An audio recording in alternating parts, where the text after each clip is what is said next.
ওম নমো ভগবতে বাসুদেবায় নমো। জয় শ্রীকৃষ্ণ, রাধে রাধে ভক্তবৃন্দগণ। তো আজকের ভিডিওটি রয়েছে সকলেই আমরা 8ই ফেব্রুয়ারি 2025 শনিবার ভূমি একাদশী বা জয়া একাদশী ব্রতটি পালন করেছিলাম এবং পালন করতে হবে আজ 9ই ফেব্রুয়ারি রবিবার। তো অবশ্যই যে সকল কৃষ্ণ ভক্তরা এই ভূমি বা জয়া একাদশী ব্রতটি ভক্তি ভালোবাসা শ্রদ্ধা দিয়ে 8ই ফেব্রুয়ারি শনিবার ব্রতটি পালন করেছিলেন তারা অবশ্যই 9 ফেব্রুয়ারি রবিবার ভক্তি ভালোবাসা শ্রদ্ধা দিয়ে অবশ্যই পালন করবেন। পালনের সময় কোন কাজগুলো করলে পুণ্যফল ব্রতটি পূর্ণ হবে এবং পালনের সময় কিভাবে পালন করলে অবশ্যই ব্রতটি আপনার সুসম্পন্ন হবে এবং পালনের দিন অবশ্যই যদি আপনারা ভক্তি ভালোবাসা শ্রদ্ধা দিয়ে ভূমি বা জয়া একাদশীর ব্রতকথাটি ভক্তি ভালোবাসা শ্রদ্ধা দিয়ে শ্রবণ করতে পারেন তাহলে অবশ্যই আপনার অষ্টমেধ যজ্ঞের পুণ্যফল আপনারা লাভ করবেন। তো অবশ্যই জানবেন যে ভূমি বা জয়া একাদশীর ব্রতের পালনের সঠিক সময় কি, কোন সময়ের মধ্যে পালন করতে হবে এবং কিভাবে পালন করবেন তা অবশ্যই আপনাদের সাথে তুলে ধরা হবে। তো অবশ্যই ভিডিওটি আপনারা শুরু থেকে শেষ পর্যন্ত ভক্তি সহকারে শ্রবণ করবেন। আর চ্যানেলে নতুন হয়ে থাকলে দয়া করে চ্যানেলটিকে সাবস্ক্রাইব করবেন, লাইক করবেন, কমেন্টে ভক্তি ভালোবাসা শ্রদ্ধা দিয়ে জয় শ্রীকৃষ্ণ বা জয় শ্রী রাধারানীর জয় অবশ্যই আপনারা এই শুভ দিনে অবশ্যই লিখে দিতে ভুলবেন না। তো অবশ্যই ভিডিওটি আপনারা শুরু থেকে শেষ পর্যন্ত ভক্তি সহকারে শ্রবণ করবেন। তো শুরু করা যাক আজকের ভিডিওতে। ভূমি বা জয়া একাদশী ব্রত পালন করেছিলাম 8ই ফেব্রুয়ারি শনিবার এবং পালন করতে হবে 9 ফেব্রুয়ারি রবিবার। তো অবশ্যই জানুন হিন্দু পঞ্জিকা মতে প্রতি মাসে শুক্ল ও কৃষ্ণপক্ষের একাদশী তিথিতে ভগবান বিষ্ণুর পুজো এবং উপবাস করা হয়ে থাকে। বিশ্বাস করা হয় যে সকল ভক্তরা এই ভূমি একাদশী উপবাস পালন করেছেন তারা অবশ্যই বিষ্ণুর আশীর্বাদ লাভ করবেন। এছাড়াও জীবনের সকল দুঃখ কষ্ট দূর হয়ে যাবে বলে ধর্মীয় বিশ্বাস রয়েছে। তাই মাঘ মাসের শুক্লপক্ষের এই জয়া একাদশীতে অবশ্যই পালনের দিন অবশ্যই আপনারা এইভাবে ব্রতের পালন করুন। আর অবশ্যই আপনারা এই জয়া একাদশীর পালনের দিন অবশ্যই কিভাবে বিষ্ণুকে প্রসন্ন করবেন তা অবশ্যই জেনে নেবেন। যে সকল কৃষ্ণ ভক্তরা জয়া একাদশী ব্রতটি পালন করেছিলেন তারা অবশ্যই মন এবং আত্মাকে পবিত্র করবে, ভক্তদের ঈশ্বরের কাছে নিয়ে আসবে, পাপের ক্ষমা হবে। আপনারা যে কোনো ধরনের অতীতের পাপ ক্ষমা চাইতে অবশ্যই এই দিনটি আপনাদের জন্য অত্যন্ত শুভ হয়েছে। অর্থাৎ যে সকল কৃষ্ণ ভক্তরা ভূমি একাদশী ব্রত পালন করেছেন তারা যদি ব্রতের পালন না করেন তাহলে এই সব ফলাফল বা এই সব উপকারিতা আপনারা কিছুতেই লাভ করবেন না। আশীর্বাদ প্রাপ্তি অর্থাৎ ভক্তরা সাফল্য, সমৃদ্ধি এবং সৌভাগ্যের জন্য ভগবান বিষ্ণুর কাছ থেকে আশীর্বাদ লাভ করেন এবং অবশ্যই এই উপবাস পালন করলে বিভিন্ন ধরনের দান ত্যাগ করার সমান ফল পাওয়া যায় বলে মনে করা হয়।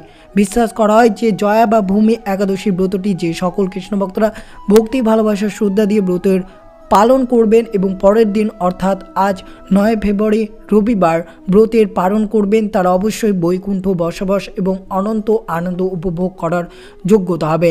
তারা অবশ্যই জানবেন যে কোন সময় পালন করবেন, কিভাবে পালন করবেন সব কিছু আপনাদের সাথে তুলে ধরা হবে। মাঘ মাসের শুক্লপক্ষের একাদশী আমরা জানি জয়া বা ভৌমি একাদশী।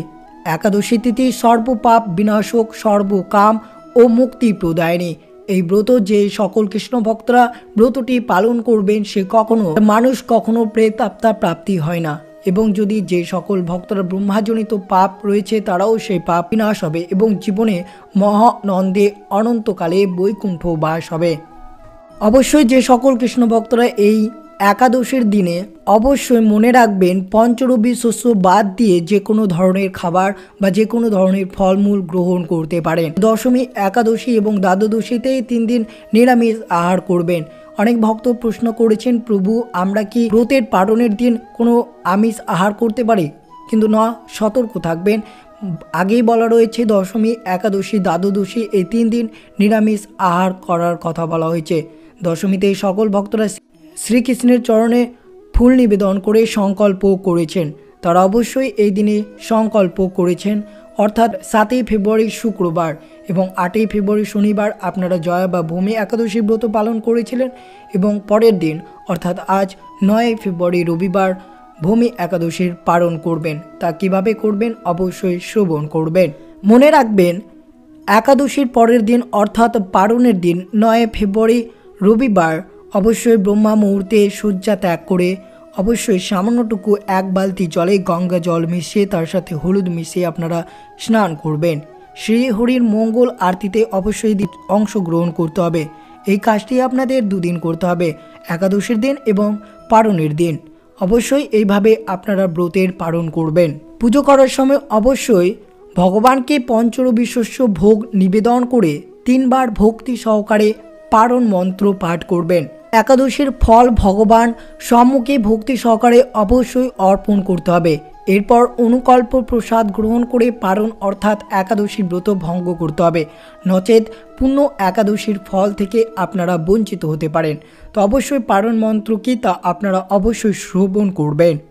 এই মন্ত্রটি আপনাকে পারণের দিন 3 বার পালন করতে হবে। অবশ্যই কোন সময় পালন করবেন অর্থাৎ শুভ সময় কি রয়েছে। পালনের সময় রয়েছে 9 ফেব্রুয়ারি রবিবার বাংলাদেশ বা ঢাকা পালনের সময় রয়েছে সকাল 6:35 থেকে 10:20 মধ্যে। ভারত ও কলকাতার পালনের সময় রয়েছে সকাল 6:11 থেকে 9:57 মধ্যে। আপনারা ভৌমি বা জয়া একাদশীর ব্রতের পালন করবেন। এই পালনের মন্ত্রটি আপনাকে ভগবান শ্রীকৃষ্ণের বা ভগবান শ্রী বিষ্ণুর অবশ্যই সম্মুখে আপনারা এই পালন মন্ত্র করবেন। একাদশং নিরাহার ব্রত নানেন কেশব প্রসিদ্ধ সমুখনাথ জ্ঞান দৃষ্টি প্রদভব। একাদশং নিরাহার ব্রত নানেন কেশব প্রসিদ্ধ সমুখনাথ জ্ঞান দৃষ্টি প্রদভব। একাদশং নিরাহার ব্রত নানেন কেশব প্রসিদ্ধ সমুখনাথ জ্ঞান দৃষ্টি প্রদভব। একাদশীর সময়, এই শুভ সময় অর্থাৎ যে সময় আপনাদের সাথে তুলে ধরলাম, এই সময়ের মধ্যে এই মন্ত্রটি 3 বার পাঠ করে আপনাদেরকে পালন করতে হবে। কিন্তু অবশ্যই পালনের সময় ভগবানকে পঞ্চরবি শস্য নিবেদন করার পর মন্ত্র পাঠ করে সেই রবি শস্য নিজেকে প্রসাদ হিসেবে গ্রহণ করতে হবে, তবে আপনাদের ব্রত সুসম্পন্ন হবে। জয়া একাদশীর দিন অর্থাৎ একাদশী এবং দ্বাদশীর দিন আপনাদেরকে রসুন পেঁয়াজ আমিষ খাবার খাওয়া একবারে উচিত নয় এবং এই দিন অবশ্যই পালনের দিন মনে রাখবেন এই দিন কালো পোশাক একবারে পরে পালন করবেন না। চেষ্টা করবেন এই দিনে যাতে হলুদ অথবা লাল রঙের পোশাক এই দিন আপনারা পরিধান করতে পারেন। মনে রাখবেন একাদশী এবং দ্বাদশীতে তুলসী পাতা ছেঁড়া উচিত নয়। একান্ত প্রয়োজন হলে আগের দিন অর্থাৎ আপনাদেরকে অবশ্যই দশমীতে তুলসী পাতা তুলে রাখা অত্যন্ত জরুরি রয়েছে। এই দিন ব্রহ্মচর্য পালন করা উচিত। এই দিন কাউকে অপমান করা উচিত নয়। এই দিন ক্রোধ সংবরণ করা চলুন, তর্ক ঝামেলা একবারে এড়িয়ে চলবেন পালনের দিন। এই তিথিতে ব্রত পালন করলে ব্যক্তি পাপ থেকে মুক্ত পায় এবং তাদের পূর্বপুরুষরা মোক্ষ লাভ করে। তাই জীবনে যদি আপনারা সুখ প্রদান করতে চান তাহলে অবশ্যই এইভাবে ব্রতের পালন করুন। আর অবশ্যই আপনারা এই দিন যতটা পারবেন শ্রীকৃষ্ণের মহামন্ত্রটি অবশ্যই জপ করবেন। হরে কৃষ্ণ কৃষ্ণ কৃষ্ণ হরে হরে, হরে রাম রাম রাম হরে হরে। এবং ভগবান বিষ্ণুর মন্ত্রটি আপনারা জপ করতে পারেন। ওম নমো ভগবতে বাসুদেবায় নমঃ। এই উপবাস সম্পর্কে ভগবান শ্রীকৃষ্ণ যুধিষ্ঠিরকে বলেছিলেন যে এই উপবাস পালন করলে মারাত্মক অর্থাৎ যে কোনো ধরনের পাপ দূর হয়। কেউ কখনো পিশাচ ভূত বা প্রেত রূপে জন্ম নেয় না। পুরাণে এর গুরুত্ব ব্যাখ্যা করা রয়েছে। অবশ্যই পালনের দিন ভগবান বিষ্ণু এবং ভগবান নারায়ণকে পঞ্চামৃতের ভোগ নিবেদন করবেন, তারপর সেটি প্রসাদ হিসেবে গ্রহণ করবেন। জয়া একাদশী ব্রতের সময় বাইরের মিষ্টি ও খাওয়া দাওয়া খাবেন না, কিন্তু পালনের দিন এটি আপনারা করতে পারেন।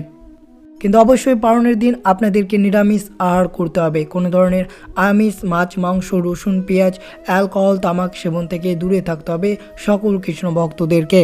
তো অবশ্যই আপনারা এইভাবে 9 ফেব্রুয়ারি রবিবার পালনের সঠিক সময়ে অবশ্যই আপনাদেরকে পালন করবেন। যদি কেউ পালন না করে তাহলে ব্রতের পূর্ণ ফল কিছুতে হবে না, অর্থাৎ ব্রতটি সুসম্পন্ন হবে না। তো একান্ত দরকার সকলকেই পালন করা। আর অবশ্যই আজকের দিনে আপনারা অবশ্যই ভক্তি, ভালোবাসা, শ্রদ্ধা দিয়ে ভূমি বা জয়া একাদশীর ব্রতকথাটি পাঠ করবেন। যে ব্রতকথা পাঠ বা শ্রবণ করলে অগ্নিষ্টম যজ্ঞের ফল পাওয়া যায়। পদ্মপুরাণে উল্লেখিত জয়া বা ভূমি একাদশীর ব্রতকথা আপনাদের সাথে তুলে ধরছি, অবশ্যই শ্রবণ করবেন। যুধিষ্ঠির জিজ্ঞাসা করলেন, প্রভু আপনি মাঘ মাসের কৃষ্ণপক্ষের ছোটেলা একাদশীর বর্ণনা দিয়েছিলেন, এখন দয়া করে ব্যাখ্যা করুন কোন একাদশী শুক্লপক্ষে পড়ে, এর পদ্ধতি কী এবং সেই দিনে কোন দেবতার পুজো করা উচিত। ভগবান শ্রীকৃষ্ণ বললেন, হে রাজা, আমি তোমাকে বলবো শোনো। মাঘ মাসের শুক্লপক্ষের জয়া নামে একটি একাদশী আছে। এই দিনটি সমস্ত পাপ দূর করার জন্য সর্বোত্তম। এটি পবিত্র এবং কেবল পাপকে পবিত্র করে না, বরং ধ্বংস করে। এটি মানব জাতিকে পার্থিব সুখ এবং মুক্তি উভয় প্রদান করে। শুধু তাই নয়, এটি ব্রহ্মা হত্যা, পিশাচত্ব এর মতো পাপের বিনাশ করে। এই উপবাস পালন করলে নিশ্চিত হয় যে মৃত্যুর পর কোনো ব্যক্তিকে ভূতের রাজ্যে যেতে হবে না। অতএব হে রাজা জয়া, একাদশী উপবাস অত্যন্ত নিষ্ঠার সাথে পালন করা উচিত। একসময় স্বর্গলোকের স্বর্গীয় আবাসে দেবতাদের রাজা হিসেবে ভগবান ইন্দ্র রাজত্ব করতেন।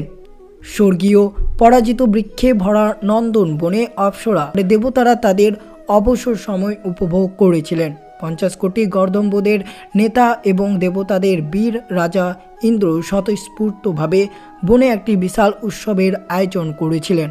অপরিসীম আনন্দে পরিপূর্ণ হয়ে তিনি একটি নৃত্য পরিবেশনার আয়োজন করেছিলেন।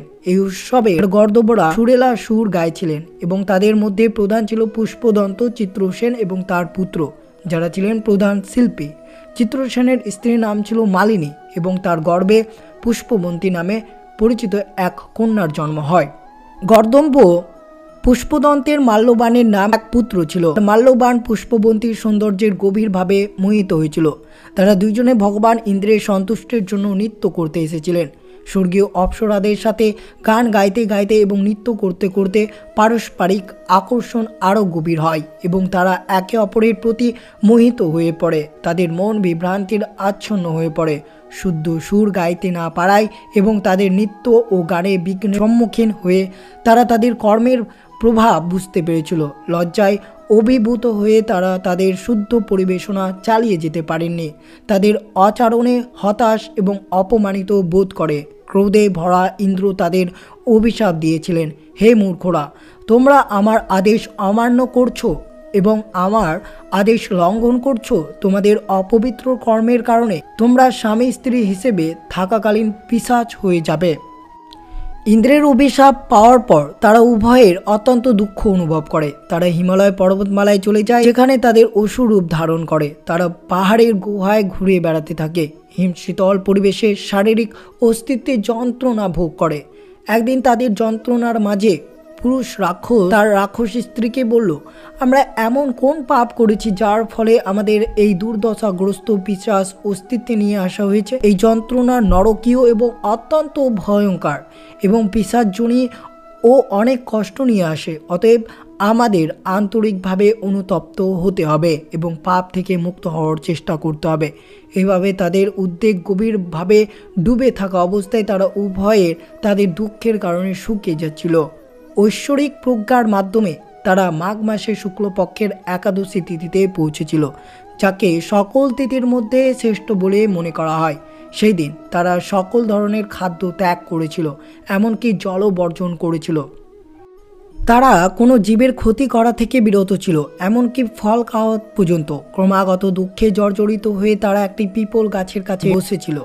সূর্যাস্তের সাথে সাথে প্রাণঘাতী সত্যতার নিঃশ্বাসে ভরা সেই ভয়ঙ্কর রাত্রি ঘনিয়ে এলো। তাদের ঘুম এড়িয়ে গেল এবং তারা কোনো আরাম বা আনন্দ পেল না। ভোর হলো এবং দ্বাদশ অর্থাৎ দ্বাদশী এলো। পিশাচরা জয়া বা ভূমি একাদশীর চমৎকার ব্রত পালন করলো। তারা রাত জেগেছিল। এই ব্রতের প্রভাব এবং ভগবান বিষ্ণুর ঐশ্বরিক শক্তির কারণে তাদের পিশাচ হওয়ার অবস্থা দূর হয়ে গেল। পুষ্পবতী বাগান অর্থাৎ পুষ্পবন্তী এবং মাল্যবান তাদের পূর্বের রূপে ফিরে এলেন। তাদের হৃদয় সেই পুরনো স্নেহ ফুটে উঠেছিল। তাদের দেহে ইতিমধ্যে শোভা পাওয়ার অলঙ্কার সজ্জিত হয়ে তারা একটি স্বর্গীয় রথে বসে মোহময় রূপ ধারণ করে স্বর্গরাজের দিকে উজ্জয়ন করে। সেখানে দেবরাজ ইন্দ্রের সামনে তারা অত্যন্ত আনন্দের সাথে উপস্থিত হলেন এবং শ্রদ্ধার সাথে তাকে অভ্যর্থনা জানালেন। তাদের এই দিব্য রূপ দেখে ইন্দ্র অত্যন্ত অবাক হলেন। তিনি জিজ্ঞাসা করলেন, আমাকে বলো, কোন পুণ্যের প্রভাবে তোমরা দুইজন তোমাদের আসরিক অবস্থা থেকে মুক্ত হয়েছ? তোমরা আমার অভিশাপের অধীনে ছিলে, আর এখন কোন দেবতা তোমাদের মুক্ত দিয়েছেন? মাল্যবান বললেন, হে প্রভু, ভগবান বাসুদেবের কৃপায় এবং জয়া অর্থাৎ ভূমি নামক একাদশী ব্রত পালনের ফলে আমাদের আসরিক যন্ত্রণা দূর হয়েছে। ইন্দ্র বললেন, এখন তোমরা দুইজন আমার উপদেশ মেনে চলো। যারা একাদশীর ব্রত পালন করে এবং ভগবান শ্রীকৃষ্ণের আশ্রয় নেয় তাদের সম্মান করা উচিত, ঠিক যেমন আমরা তাদের পুজো করি। ভগবান শ্রীকৃষ্ণ আরও বললেন, হে রাজা, অতএব সকল ব্যক্তিদেরকে এই ভূমি বা জয়া একাদশী উপবাস পালন করা উচিত। জয়া উপবাস ব্রহ্মা হত্যা পাপ ধৌত করে। যে ব্যক্তি জয়া উপবাস পালন করে সে সকল প্রকার দান করেছে এবং সমগ্র যজ্ঞ সম্পন্ন করেছে। এই উপবাসের মহিমা পাঠ বা শ্রবণ করলে অগ্নিষ্টম যজ্ঞের ফল পাওয়া যায়। তো অবশ্যই আপনারা শ্রবণ জয়া বা ভূমি একাদশীর ব্রত কথাটি। আর অবশ্যই আপনারা 9 ফেব্রুয়ারি রবিবার অবশ্যই এই শুভ সময়ে পালন করবেন। পালনের কিভাবে পালন করবেন তা আপনাদের সাথে তুলে ধরলাম। তো অবশ্যই এইভাবে এই দিনটি অতিবাহিত করবেন। তো এই ছিল ভিডিওটি ভালো লাগলো অবশ্যই চ্যানেলটিকে সাবস্ক্রাইব করবেন, লাইক করবেন, কমেন্টে ভক্তি ভালোবাসা শ্রদ্ধা দিয়ে জয় শ্রীকৃষ্ণ বা জয় শ্রী রাধারানীর জয় অবশ্যই লিখে দিতে ভুলবেন না। সুস্থ থাকবেন, সতর্ক থাকবেন। জয় শ্রীকৃষ্ণ, রাধে রাধে।